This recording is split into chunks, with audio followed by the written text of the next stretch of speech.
بسم اللہ الرحمن الرحیم۔ امام فخر الدین رازی رحمۃ اللہ تعالیٰ علیہ آپ نے نبی کریم صلی اللہ علیہ وآلہ وسلم کے اہل بیت طہار کے 5 ایسے خصوصی فضائل کا تذکرہ کیا ہے جن میں اللہ رب العزت نے آقا علیہ الصلوۃ والسلام کے ساتھ ساتھ نبی کریم صلی اللہ علیہ وآلہ وسلم کے اہل بیت طہار کو بھی خصوصی طور پر شامل فرمایا۔ آپ فرماتے ہیں کہ سب سے پہلی فضیلت تو اللہ رب العزت نے نبی کریم علیہ الصلوۃ والسلام کی آل پاک کو یہ عطا فرمائی کہ اللہ رب العزت نے جہاں نبی کریم صلی اللہ علیہ وآلہ وسلم پر خصوصی طور پر سلام بھیجا، وہاں اللہ رب العزت نے آقا علیہ الصلوۃ والسلام کی آل پاک پر بھی خصوصی طور پر قرآن مجید میں سلام بھیجا۔ اللہ تعالیٰ نے ارشاد فرمایا سلام علی الیاسین۔ یاسین نبی کریم علیہ الصلوۃ والسلام کا صفاتی نام ہے، تو اللہ تعالیٰ نے ارشاد فرمایا یاسین کی آل پر سلام ہو۔ دوسری فضیلت اللہ رب العزت نے نبی کریم صلی اللہ علیہ وآلہ وسلم کے اہل بیت طہار کو یہ عطا فرمائی کہ جہاں آقا علیہ الصلوۃ والسلام کے صفاتی ناموں میں سے ایک مبارک نام طاہر بھی ہے، طاہر کا معنی ہے پاکیزہ، وہاں پر اللہ رب العزت نے آقا علیہ الصلوۃ والسلام کے اہل بیت طہار کی طہارت اور پاکیزگی کا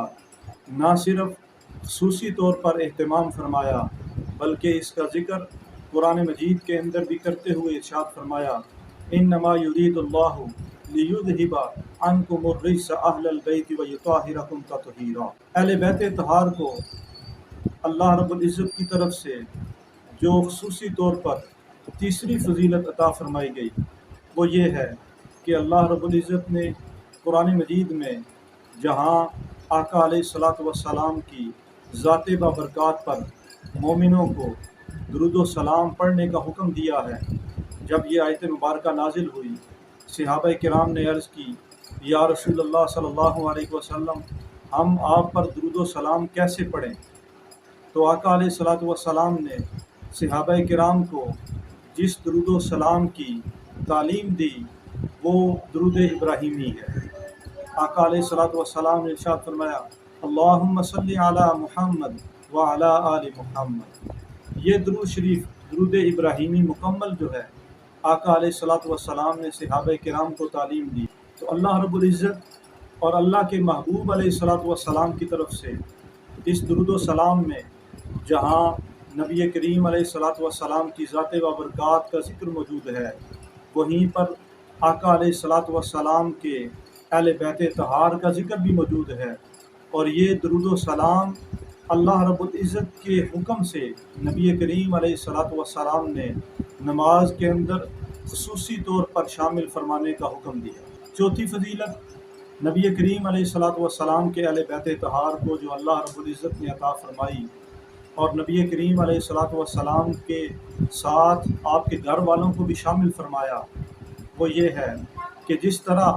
صدقہ نبی کریم علیہ الصلوۃ والسلام کے لیے حلال نہیں، ایسے ہی اہل بیت طہار کے لیے بھی صدقہ حلال نہیں۔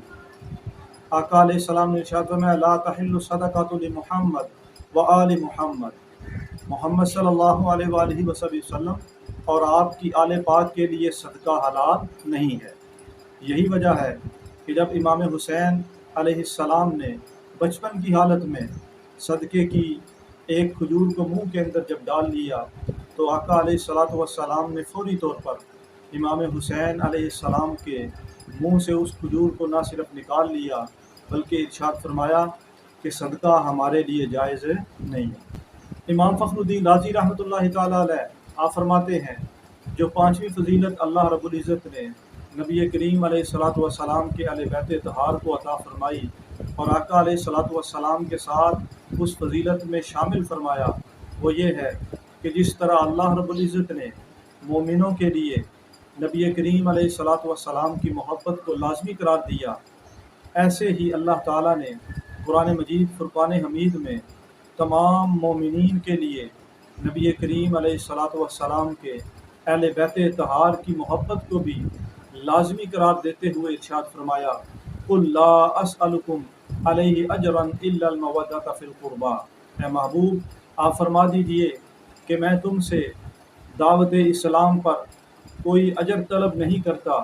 سوائے اس کے کہ تم نے میرے قرابت داروں کے ساتھ محبت رکھنی ہے۔ اللہ رب العزت کی بارگاہ میں دعا ہے اللہ تعالی ہم سب کو نبی کریم علیہ الصلوۃ والسلام کے اہل بیت طہار کی محبت میں جینے اور مرنے کی توفیق عطا فرمائے۔